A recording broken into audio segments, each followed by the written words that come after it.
ఉత్తరాంధ్రలో మొన్నటి వరకు వైసీపీ పెద్దలు చెప్పింది వేదం చేసింది చట్టంగా నడిచింది.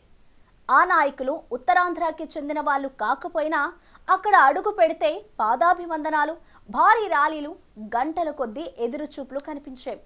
ఇప్పుడు పవర్ పోయాక ఉత్తరాంధ్ర వైపు సదరు నేతలు కన్నెత్తి చూడడం లేదు.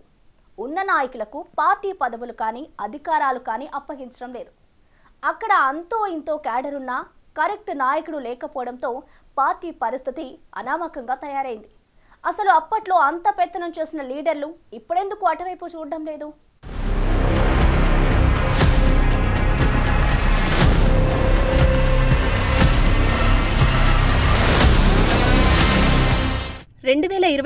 ఎన్నికలకు ముందు ఉత్తరాంధ్రలో వైసీపీ ఒక వెలుగు వెలిగింది.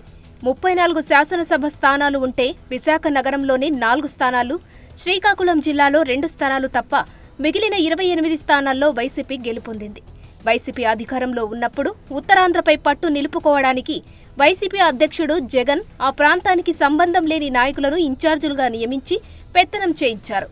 2019 ఎన్నికలకు ముందు విజయసాయిరెడ్డిని, ఎన్నికల్లో గెలిచిన 3 ఏళ్ల తర్వాత ఆయన్ని మార్చి వైవి సుబ్బారెడ్డిని ఉత్తరాంధ్ర రీజనల్ కోఆర్డినేటర్లుగా నియమించారు.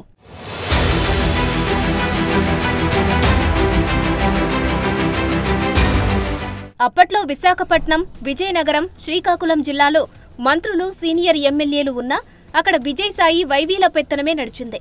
జగన్ కంటే ఆ ఇద్దరు నేతల ప్రాపకం కోసమే ఉత్తరాంధ్ర నేతలు పాకులాడేవాళ్లు. ఈ ఇద్దరు నాయకుల్లో ఎవరి దయ ఉన్నా సీటు వస్తుంది, గెలిస్తే పదవులు వస్తాయనే నమ్మకం ఎమ్మెల్యేల దగ్గర నుంచి కింది స్థాయి నాయకుల వరకు ఉండేది. దీంతో ఈ ఇద్దరు నాయకులు విశాఖలో అడుగు పెడితే చాలు, కాళ్లు మొక్కడం దగ్గర నుండి పెద్ద పెద్ద ఫ్లెక్సీలు, భారీ ర్యాలీలతో వాళ్ల దృష్టిలో పడే ప్రయత్నం చేసేవాళ్లు. ఉత్తరాంధ్రలో ఒక వెలుగు వెలిగిన విజయసాయిరెడ్డిపై వరుస భూకబ్జా ఆరోపణలు వచ్చాయి. మరీ ముఖ్యంగా విశాఖపట్నం, దాని పరిసర ప్రాంతాల్లో భూములను ఆక్రమించుకున్నారన్న ఆరోపణలు వెల్లువెత్తాయి.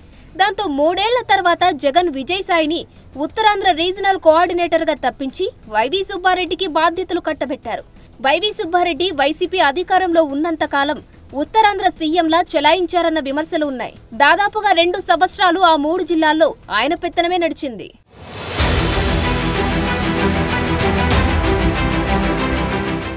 ఉత్తరాంధ్రలో మాజీ మంత్రి బొత్స సత్యనారాయణ లాంటి సీనియర్ నాయకుడు ఉన్నా మొన్నటి ఎన్నికల బాధ్యతలను జగన్ పూర్తిగా వైవి సుబ్బారెడ్డికి అప్పగించారు.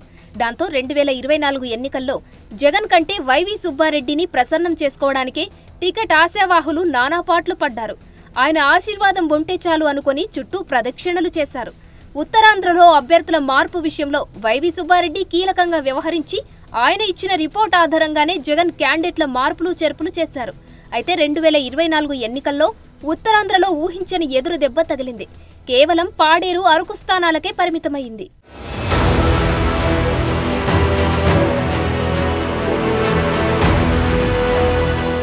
అప్పటి నుండి ఇప్పటి వరకు ఉత్తరాంధ్రలో వైసీపీకి పెద్ద దిక్కు లేకుండా పోయారు. రీజనల్ కోఆర్డినేటర్గా ఉన్న వైవి సుబ్బారెడ్డి విశాఖ వైపు, మిగిలిన జిల్లాల వైపు కనీసం కన్నెత్తి చూడడం లేదు. ఎన్నికల ముందు, ఎన్నికల సమయంలో ప్రతి 2 రోజులకు ఒకసారి విశాఖకు వచ్చిన వైవి ఇప్పుడు నెలకు ఒకసారి కూడా విశాఖ వైపు చూడకపోతుండడంతో ఉత్తరాంధ్ర క్యాడర్తో పాటు నేతలు కూడా దిక్కుతోచని స్థితిలో కనిపిస్తున్నారు.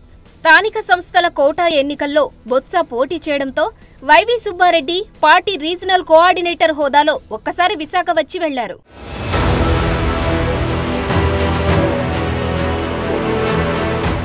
ఆ ఎన్నికల్లో కూటమి పోటీ నుంచి తప్పుకోవడంతో బొత్స ఎన్నిక ఏకగ్రీవమైంది. ఇక ఆ తర్వాత వైవి అటువైపు చూడడమే మానేశారు. ఆయనే కాదు, ఉత్తరాంధ్ర వైసీపీ డిప్యూటీ రీజనల్ కోఆర్డినేటర్గా ఉన్న మాజీ ఎమ్మెల్యే నాగిరెడ్డి, మాజీ మంత్రి గుడివాడ అమర్నాథ్, బొత్స మేనల్లుడు విజయనగరం జెడ్పీ చైర్మన్ శ్రీను ఇలా ఎవరూ పార్టీ కార్యకలాపాల్లో కనిపించకపోతుండడంతో క్యాడర్లో తీవ్ర గందరగోళం కనిపిస్తుంది. శాసన మండలిలో ప్రతిపక్ష నేతగా నియమితులైన బొత్స, మాజీ మంత్రి గుడివాడలు మాత్రం అప్పుడప్పుడు మీడియా ముందుకొస్తూ ఉన్నామంటే ఉన్నామని అనిపించుకుంటున్నారు. ప్రభుత్వం వైసీపీపై చేస్తున్న విమర్శలపై బొత్స, గుడివాడ తప్ప ఎవరూ స్పందించకపోవడంతో అసలే ఢీలా పడిపోయిన క్యాడర్లో మరింత నైరాస్యం కనిపిస్తుంది. 2019 ఎన్నికల్లో ఉత్తరాంధ్రలో ఓ వెలుగు వెలిగింది వైసీపీ. దాని వెనుక కార్యకర్తల కృషి ఎంతో ఉందని జగన్ పలు సందర్భాల్లో వ్యాఖ్యానించారు.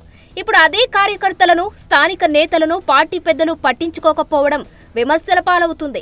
ఉత్తరాంధ్ర వైసీపీకి పెద్ద దిక్కుగా వ్యవహరించిన వైవి సుబ్బారెడ్డి లాంటి నాయకుడు కూడా విశాఖ వైపు కన్నెత్తి చూడకపోవడం కార్యకర్తల్లో ఆందోళన కలిగిస్తుంది.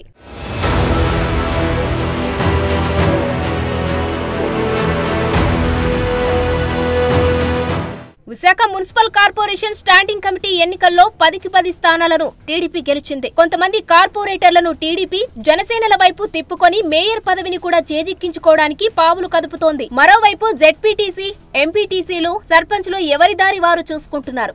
పార్టీ కీలక నేతలు రాజీనామాల బాట పడుతున్నారు. అయినా పార్టీ పెద్దలు స్పందించడం లేదు.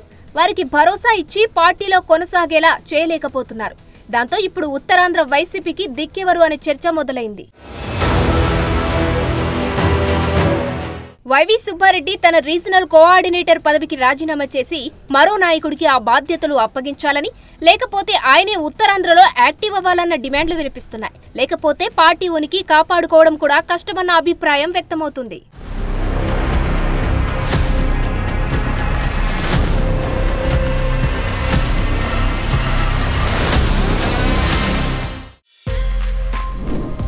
For more videos like this, subscribe Big TV channel.